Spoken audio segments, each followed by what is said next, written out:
Okay, so ninth class, in this video we are going to move on to topic number 2 of your chapter number 4, which is 4.2 addition of forces. And in this topic we are going to study what methods we use in order to add forces.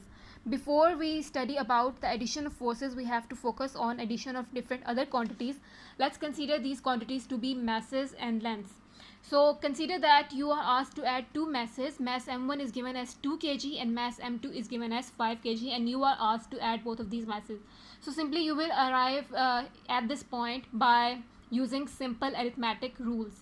Mass m1 plus mass m2 is equal to 2 plus 5, and kg is obviously the unit, and the answer will be 7 kg. So this is a easy method that you use in order to add masses. Same goes for lengths. L1 is given as 5 centimeter and L2 is given as 10 centimeter, and if you are asked to add both of these lengths, you will use L1 plus L2 is equal to 5 plus 10 centimeter, and the answer will be 15 centimeter. So as you can see, this is a simple arithmetic addition that you perform every day in your mathematics subject. You can add both masses and lengths with the help of arithmetic addition because they are scalar quantities. Scalar quantities are the quantities which do not have any direction. They have a magnitude and they have a unit, but they do not have any direction. So arithmetic rules can be used in order to add scalar quantities. What is going to happen when you try to add forces with the help of arithmetic rules? Remember that force is a vector quantity.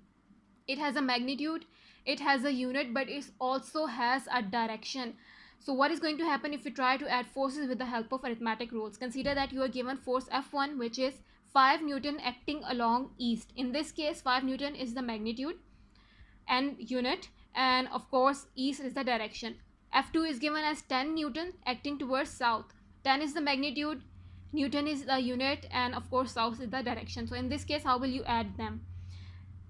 Will you write F1 plus F2 is equal to 5 plus 10 Newton? Up to this point, your arithmetic addition may be correct, but you also have to consider the direction because you are adding vector quantities. So you simply cannot write east plus south. That is not the right way in order to describe direction. So your arithmetic addition for vector quantities is not applicable. Your question will be wrong.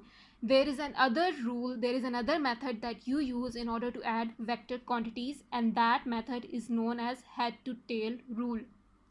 By using head to tail rule, we connect the head of one vector with the tail of the other vector, and we keep doing that until all the vectors are accounted for, and after that we join the tail of the first vector with the head of the last vector, and the line that we use in order to do that is known as the resultant. And the resultant force, the definition is given in your book. The resultant force is a single force that has the same effect as the combined effect of all the forces to be added.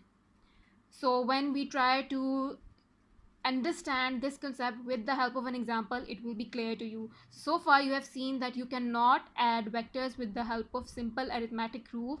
You need a different rule, and that rule is known as head to tail rule.